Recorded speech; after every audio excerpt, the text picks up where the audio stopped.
할렐루야. 오늘 이 시간에는 올인 모든 것을 다 걸어라 라는 말씀으로 여러분과 은혜를 나누기를 원합니다. 올해가 광복 70주년입니다. 이번에 8.15 경축사에서 박근혜 대통령이 경축사를 하면서 경제를 무려 24번이나 얘기하셨습니다. 그리고 이렇게 얘기합니다. 내가 정권 하반기에 모든 것을 경제에다가 걸겠다. 올인하겠다라고 포부를 밝혔습니다. 그러고 났더니 정치계나 재계에서 이 올인 열풍이 불기 시작했습니다. 그래서 정치계에서는 우리는 노동에 무슨 올인하겠습니다. 또 4대 개혁에 올인하겠습니다. 이번에 최태원 회장은 나오자마자 뭐라고 얘기하냐면 저는 사회적 기업에다가 우리 SK가 올인하겠습니다. 그리고 또 각 대기업들은 저는 신규 자리 창출, 취업자리 창출에 올인하겠습니다. 그래서 갑자기 8.15 우리가 지난 다음부터 올인이란 단어가 정계와 재계의 아주 최대의 유행어가 되었습니다. 여러분, 올인이 무슨 얘기입니까? 이 올인이라고 하는 단어는 카드, 도박장, 카드장에서 쓰여지는 단어입니다. 그리고 그 단어가 뭐냐면 테이블 위에 있는 모든 것을 걸고 마지막 승부를 걸 때 우리는 올인이다. 그렇게 얘기를 합니다. 2003년도에 유명한 드라마가 하나 있었다 그러죠. 올인이라고 하는 드라마가 있었는데 이 드라마가 무려 평균 시청률을 제가 보니까 40% 정도가 넘었다 그래요. 이병헌과 송혜교라고 하는 사람이 주인공이었는데 실제로 프로 갬블러인 차민수라고 하는 사람을 드라마로 표본으로 삼아서 만들었던 그런 드라마였다 그럽니다. 그래서 여기서 보니까 이런 겁니다. 카지노 사업과 사랑이라고 하는 것을 두고 두 남자 간에 올인 모든 것을 던지며 끝까지 싸운 그런 영화가 이 드라마가 바로 오늘 올인이었다 이렇게 얘기합니다. 올인이라고 하는 단어는 뭐냐면 한 방에 인생의 역전을 누리자가 하는 새로운 신조어가 바로 올인이라고 하는 단어입니다. 다른 말로 이야기하면 올인은 어떤 것에다가 나의 모든 것을 걸겠다라고 결정하는 것. 그래서 우리나라 한글협회에서도 이 단어를 새롭게 신조어로 붙이면서 한국말로 올인을 다 걸기라고 하는 단어로 한국어로 등재했다고 그럽니다. 제가 이번에 암살이라고 하는 영화를 봤습니다. 그래서 암살이라고 영화를 봤는데 너무너무 재밌었습니다. 이 영화는 이렇더라고요. 국가와 민족을 위해서 목숨을 거는 사람들과 자기의 목숨을 위해서 나라를 배신한 사람들 간의 싸움. 그 아주 올인으로 싸우는 거 그거 보니까 그 영화가 너무너무 재밌었고 영화의 마지막이 뭐냐면 자기 목숨을 위해서 나라를 버린 사람들이 죽는 거를 보면서 야 통쾌했습니다. 그런데 한편으로는 제 가슴에 이런 가슴이 남습니다. 우리나라 사회는 과연 정말 내 이기적인 생각을 위해서 나라를 배신한 사람들이 다 저렇게 죽었을까? 아니면 나를 위해서 나라를 배신하고 사람들을 배신했던 사람들이 지금 정권을 잡고 있고 나라를 움직이고 있지는 않을까 이런 생각을 해봤습니다. 아직 우리나라 사회는 세상의 어떤 공의로보다는 나를 위해서 애쓰던 사람들이 우리나라를 지배하고 있지는 않느냐 이런 생각을 하겠습니다. 누구나 다 마찬가지로 무엇인가에 목숨을 걸고 사는 것 그걸 우리는 인생이라 그럽니다. 어떤 사람은 사랑을 위해서 목숨을 걸기도 하고요. 어떤 사람은 나의 가족이라면 목숨을 거는 사람도 있고 정말로 국가와 민족을 위해서 목숨을 거는 사람도 있습니다. 어떤 사람은 돈을 벌어서 재벌이 되기 위해서 목숨을 걸고 가정을 버리고 모든 것을 버리고 살아가는 사람이 있습니다. 그런데 중요한 게 뭐냐면 올인하는 인생은 중요한데 무엇에다가 올인할 것인가 그게 굉장히 중요하다는 거예요. 내가 무엇에다 올인할 거를 잘 어떻게 결정하느냐에 따라서 성공하는 인생으로 살 것이냐 쪽박 인생으로 죽을 것이냐 결정하게 된다고 하는 것입니다. 그래서 오늘 이 말씀을 가지고 여러분 올인 누구에게 올인할 것인가 그리고 어떻게 올인할 것인가 이런 말씀을 여러분과 나누기를 주님의 이름으로 축원합니다. 1세기 전에요. 편도 선교사들이라고 하는 사람이 있었습니다. 이 사람들은 뭐냐면 선교여행을 떠나면서 왕복 배표가 아니라 편도 배표만 가지고 출발합니다. 그리고 항구를 떠나면서 많은 사랑하는 사람들과 작별을 합니다. 그리고 웁니다. 왜냐하면 이 선교사들은 다시 돌아오지 못할 것을 알고 있었기 때문에 그렇습니다. 그 편도 선교사 중에서 밀룬이라고 하는 사람이 있었습니다. 이 사람은 자기의 편도용 티켓을 끊고 자기가 관을 하나 짜서 관을 가지고 배에 싣습니다. 그리고 남태평양에 있는 뉴 헤브리디스라고 하는 제도로 떠납니다. 이 제도는 뭐냐면 거기에 선교사가 가는 족족 모든 선교사가 다 죽었던 그런 지역입니다. 그곳에 선교사가 이 관을 하나 짜서 그리고 그것을 향하여 도착합니다. 그리고 그것에 관을 놔두고 자기의 복음을 전합니다. 35년 동안이나 그곳에서 복음을 전했습니다. 그들과 함께 살았습니다. 원주민들이 그들의 주곡자, 그들이 가져온 그가 짜갖고 온 그 관에다가 그를 묻고 거기다 묘비에다가 이렇게 비문을 새겼습니다. 그가 왔을 때는 빛이 없었습니다. 그러나 그가 떠났을 때는 어둠이 없었습니다. 그가 오기 전에는 빛이 없었는데 그가 떠난 다음에는 어둠이 없었다.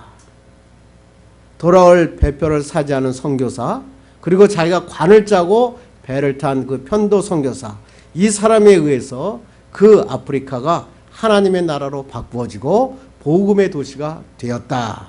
하나님께서 우리에게 말씀하고 있습니다. 스페인의 원정대가 멕시코에 도착했다 그러잖아요. 그 멕시코에 도착해서 봤는데 멕시코 원주민하고 큰 싸움이 일어났는데 도저히 이길 수 없었다 그럽니다. 그때 에르난 코르테스라고 하는 대장이 나중에 극단의 조치를 취합니다. 우리가 타고 온 배를 전부 다 불살아라. 그래서 그 배를 완전히 불사릅니다.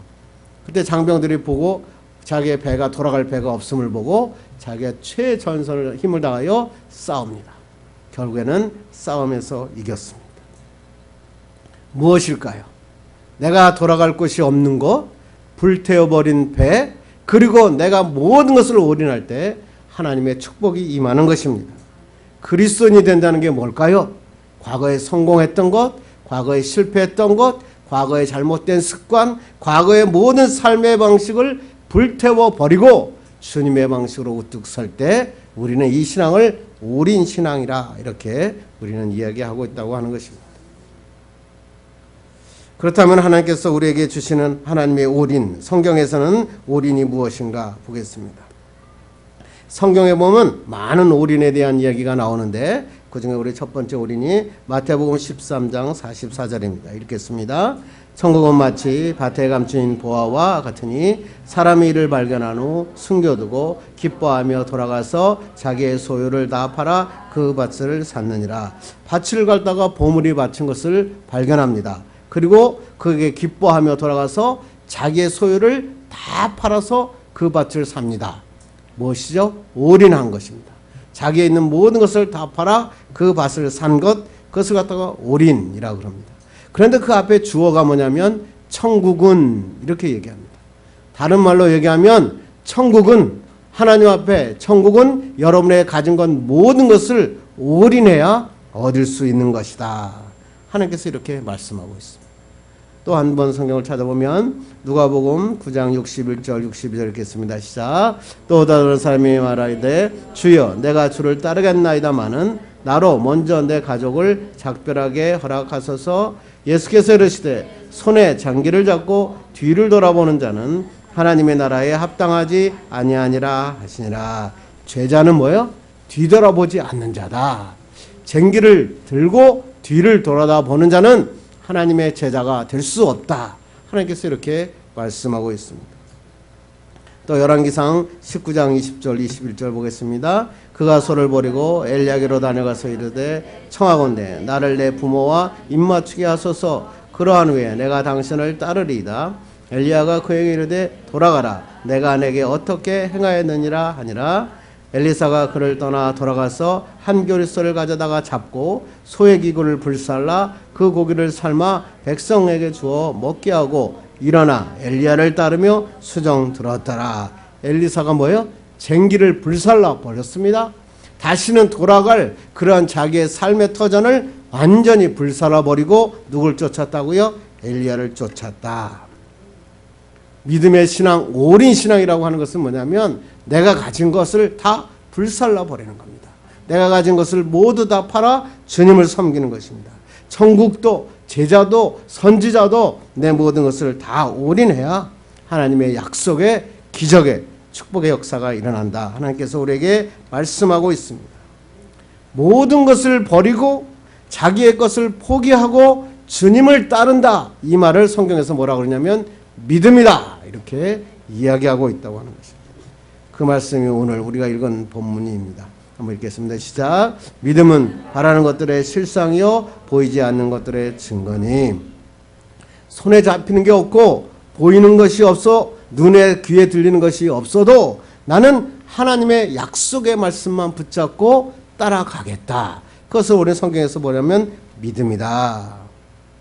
이걸 갖다 쉽게 얘기하면 믿음은 하나님만 바라보고 나의 삶의 모든 것을 올인하겠다. 이것이 바로 믿음이라 하나님께서 우리에게 말씀하고 있다고 하는 것입니다.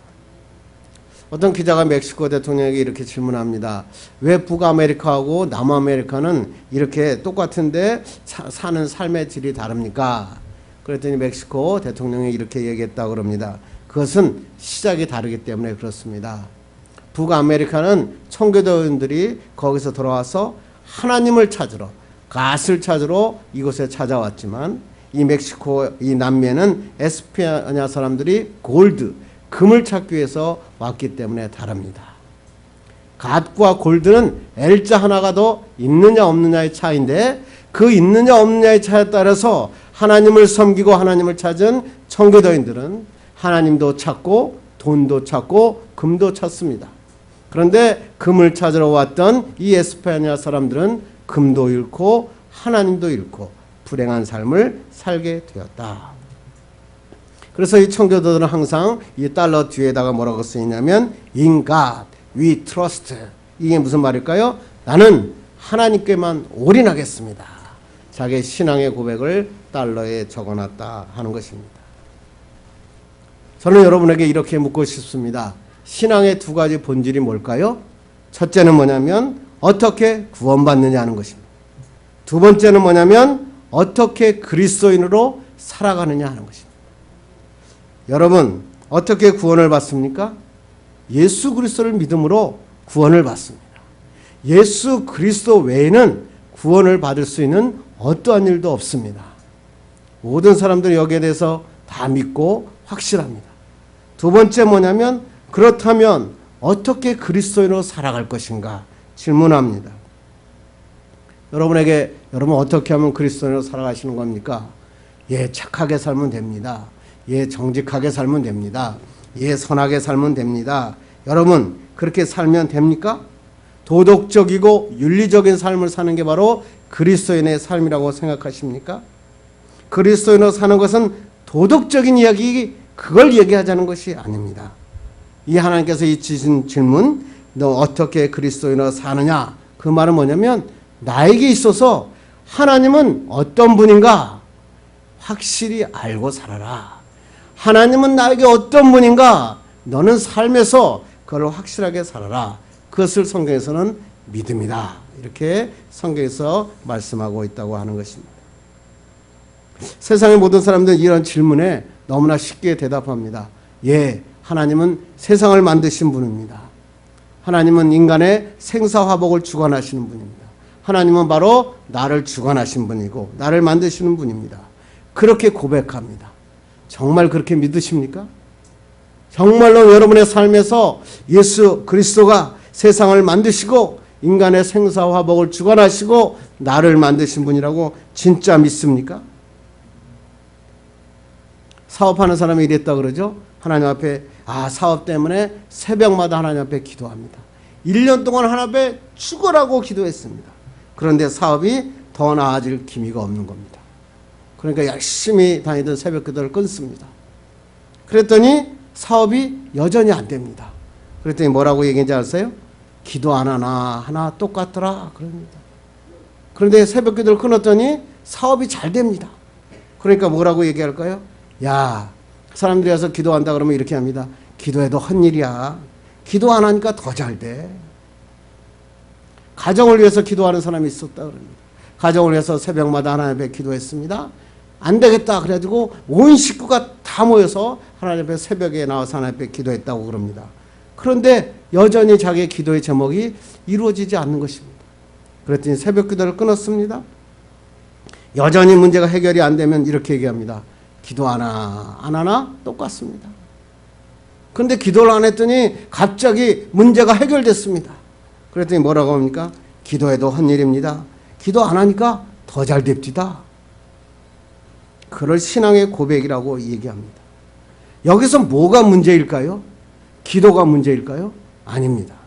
기도가 문제가 아니라 하나님께 대한 나에 대한 믿음입니다.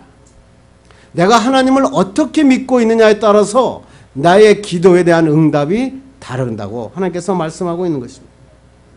정말 하나님이 나를 전적으로 나를 주관하시고 나를 만드시고 나를 하나님의 계획과 섭리 가운데 인도하느냐고 믿느냐, 그것이 중요한 겁니다.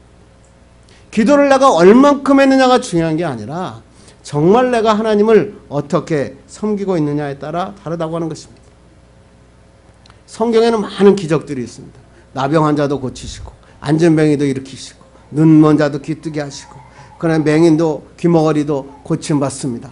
심지어는 풍랑이 일어날 때 잠잠하라 그랬더니 풍랑이 잠잠해집니다. 그리고 하나님 앞에서 그래서 죽은 자도 하나님이 나사로야 일어나라 그러니까 붕대를 갖고 일어납니다. 기적을 믿습니다. 그러니까 교회 나왔죠. 교회 나와서 설교 시간에 이런 말씀하면 아멘 아멘 그럽니다.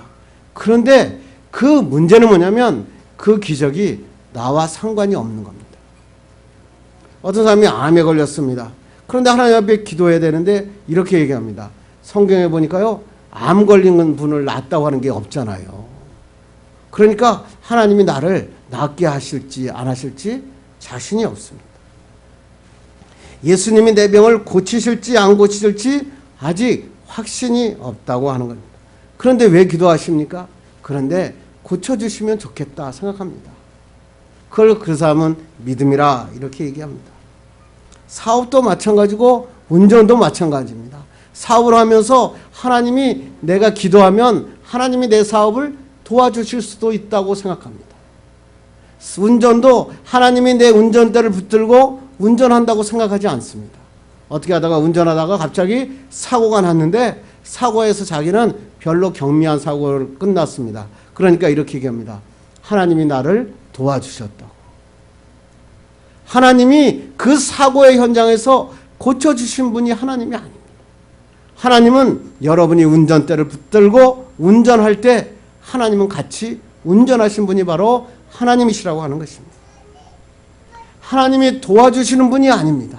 하나님이 도와주시면 좋겠다고 믿음 생활하니까 믿음이 흔들리는 겁니다.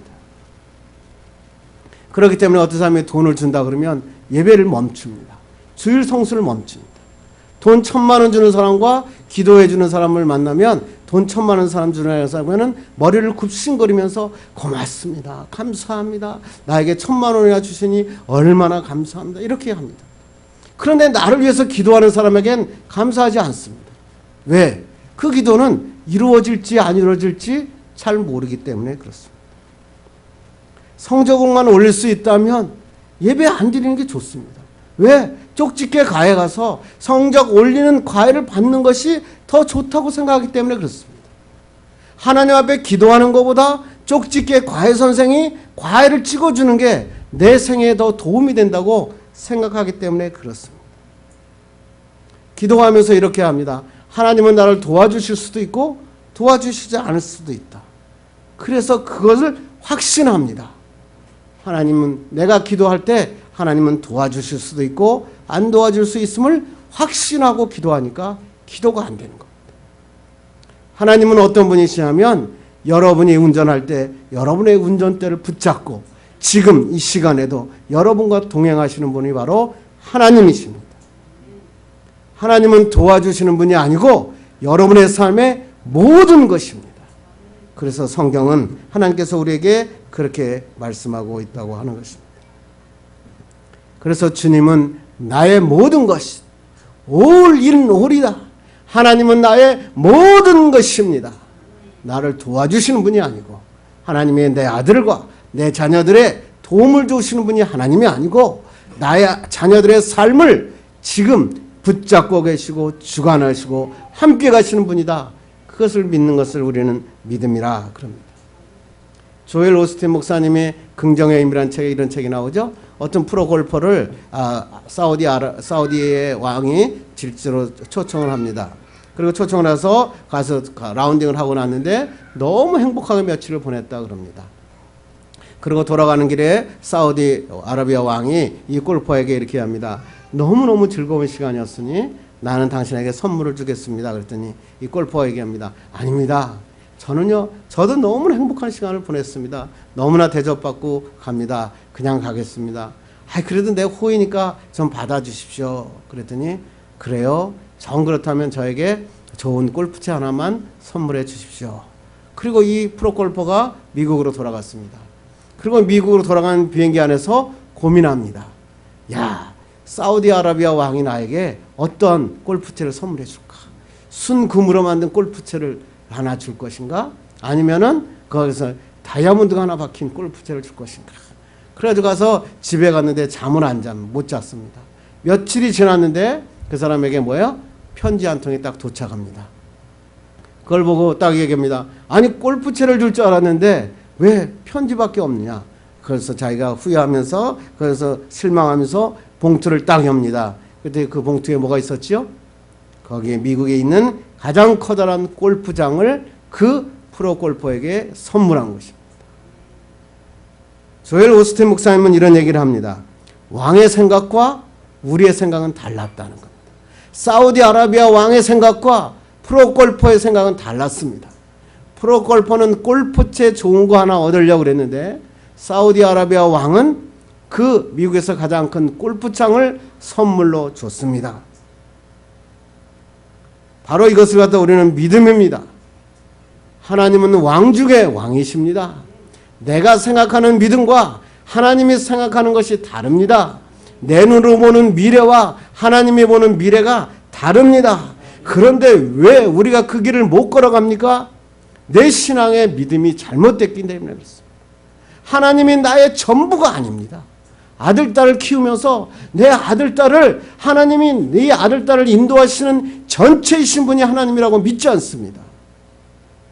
그러니까 그 아들에게 도움을 도와줄 수도 있는 분이 하나님이라고 생각합니다. 여러분, 믿음은 내 수준에서 세상을 바라보는 게 아니라 하나님의 눈으로 세상을 바라보는 것입니다. 여러분이 홍해 앞에 섰다고 그럽시다. 여러분이 뭐라고 기도했겠습니까? 하나님, 400만 대군이 지금 홍해를 건너려고 그러는데 하나님 우리에게 배를 보내주십시오. 그렇게 큰 배는 없을 테니까 4,000척 한 4만 대 정도는 보내주셔야겠습니다. 하나님 4만 대를 어디서 하나님 구하실 수 있겠습니까? 그렇지만 하나님 구하여 하나님 아버지 그래도 배를 보내주시죠. 이렇게 아마 기도했을 것입니다. 그런데 하나님은 배를 보내지 않으십니다. 배는 하나님께서 뭐예요? 바다를 갈라버리십니다.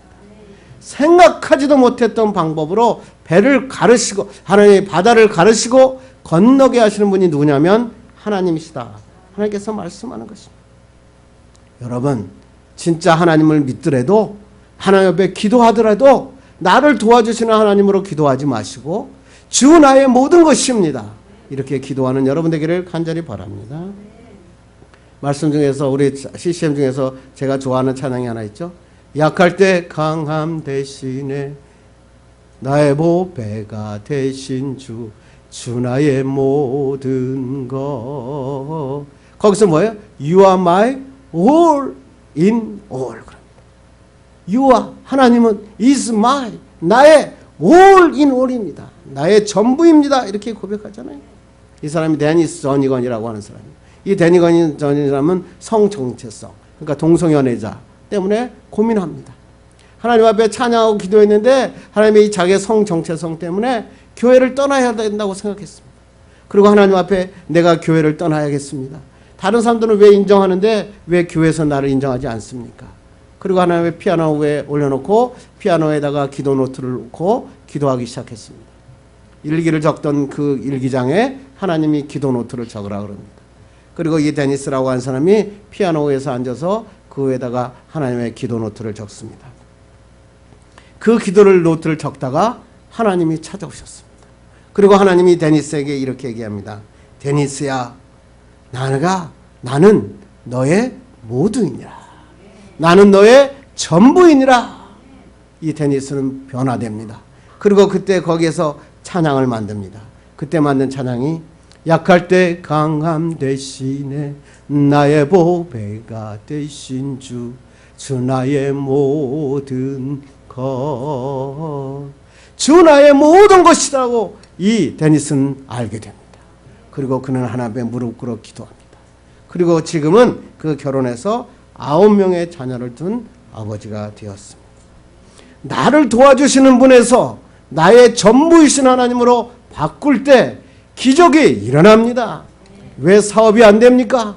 왜 가정에 문제가 있습니까? 왜 자녀들의 축복과 역사가 일어나지 않습니까? 하나님한테 이렇게 기도하기 때문에 그렇습니다. 하나님, 우리 아들 도와주세요.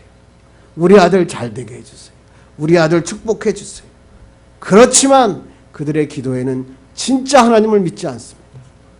그냥 하나님이 도와줄 수도 있고 안 도와줄 수 있다는 확신을 가지고 기도하기 때문에 주일의 예배에 빠지는 겁니다. 주일의 예배에 성수하지 못하는 겁니다. 주님 앞에 올인하지 못하는 겁니다. 하나님은 그 시간을 기다리시고 계실 뿐입니다. 그렇다면 여러분, 어떻게 하면 우리가 하나님 앞에 올인할 수 있습니까? 알렉산더 대왕이 페르시아를 정복할 때 있었던 일입니다.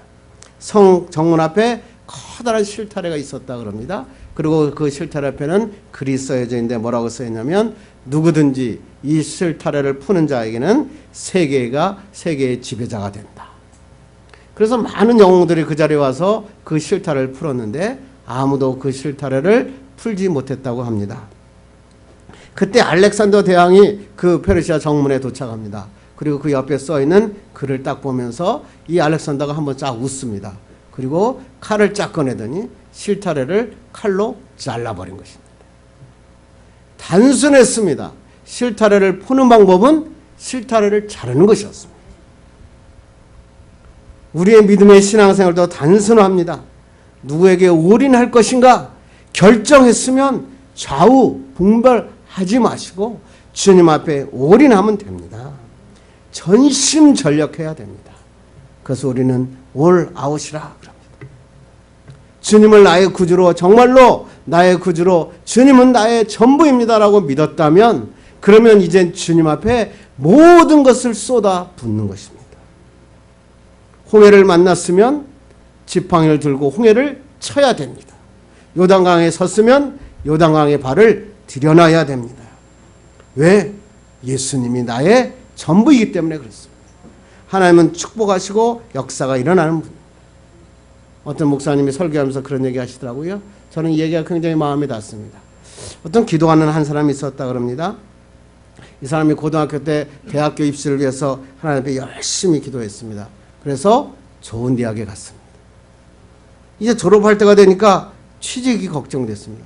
그래서 하나님 앞에 취직자를 위해서 하나님 앞에 열심히 기도했습니다. 그랬더니 하나님께서 좋은 직장을 허락하셨습니다.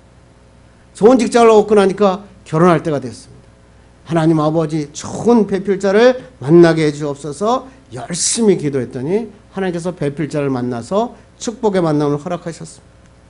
결혼하고 나니까 아이가 안 생긴 겁니다. 하나님 아버지, 저는 사라가 아닙니다. 태의 문을 열어주십시오. 그렇게 하나님 앞에 기도했어요. 그때 하나님께서 그 기도를 듣고 태의 문을 열어줘서 아이를 주셨습니다. 그랬더니 아이가 자라나면서 돌아다니면서 맞고 다닙니다. 그러니까 화가 났습니다. 하나님, 저 아이가 맞고 다니지 않도록 크고 힘을 가지고 아들로 우리 성장하게 해주옵소서. 하나님 앞에 기도했더니 하나님께서 그 아이를 크고 강한 사람으로 성장시켰습니다. 그러고 났더니 뒤에 자녀가 대학에 들어가게 됩니다. 그러니까 또 이 자녀를 위해서 기도합니다. 아버지 하나님, 우리 자녀가 좋은 데 들어가게 해주옵소서. 좋은 직장 구하게 해주옵소서. 좋은 결혼하게 해주옵소서. 다 기도가 응답됐습니다. 나이가 들었습니다. 허리가 아프고 몸이 아프기 시작했습니다. 그래서 하나님 앞에 기도합니다. 하나님, 건강을 주시옵소서. 건강을 주시옵소서. 그랬더니 하나님께서 건강을 주셨습니다. 그리고 죽었습니다. 부러우십니까? 이 사람이 부럽죠? 여러분의 신앙생활 이렇게 했으면 좋겠죠? 그런데 이 사람에는 뭐가 문제가 빠졌죠? 하나님 앞에서 하나님의 사명이 하나도 없습니다. 나를 위해서 예수님이 십자가 흘려보는 겁니다. 내 건강을 위해서 예수님이 십자가에 돌아가신 겁니다. 내 아들을 위해서 예수님이 십자가에 못 박혀 돌아가신 걸로 끝났습니다. 하늘나라에 갔더니 하나님이 묻습니다. 너는 뭐하고 왔니? 네, 우리 아들 건강하게 키우고 왔습니다. 그 아들은 뭐하니? 네, 손자를 열심히 건강히 키웁니다. 그 손자는 뭐하니? 네, 손손자를 또 열심히 키우고 있습니다. 하나님이 여러분을 부르신 이유는 여러분의 건강을 위해서 부르신 게 아닙니다. 하나님을 위해서 할 수 있는 일을 찾아라. 그걸 우리는 사명이라. 기도하는데 왜 기도합니까? 들어주실지 안 들어주실지 모르는 기도를 왜 그렇게 열심히 하십니까? 하나님의 정말 여러분의 기도하시는 이유는 하나님이 나의 구주임을 믿고 하나님이 나를 사오신다면 하나님의 큰 일 할 것을 믿는 믿음을 가지고 있어야 되는 것입니다. 세상에서 인정받는 자가 되기 위해서 기도하지 마십시오. 하나님 앞에 인정받으면 하나님이 세상에서 인정받게 하십니다. 거꾸로 가시면 안 됩니다. 나는 하나님 세상에 인정받는 자가 되길 원합니다. 나를 여태껏 없인 여겼던 자에게 내가 예수님의 사람으로 복받았다는 것을 보여주길 원합니다. 그렇게 기도하시면 기도가 안 됩니다. 응답되지 않습니다.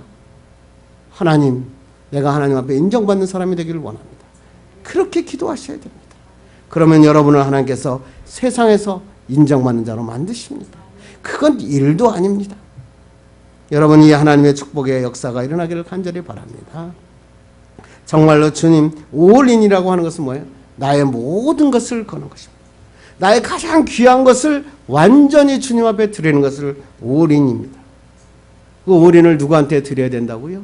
나의 전부이신 하나님 앞에 드려야 됩니다.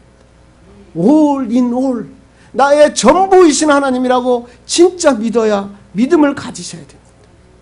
세상의 금은부와 말고 하나님을 진짜 믿는 여러분 되기를 바랍니다. 정말 하나님을 믿었다면, 그렇다면 목숨 걸고 주님 일하십시오. 주님 앞에 예배하십시오. 주님 앞에 기도하십시오. 여러분의 자녀들에게 믿음의 하나님의 유산을 물려주십시오. 그것만이 살 길입니다. 그것만이 하나님의 축복의 길입니다.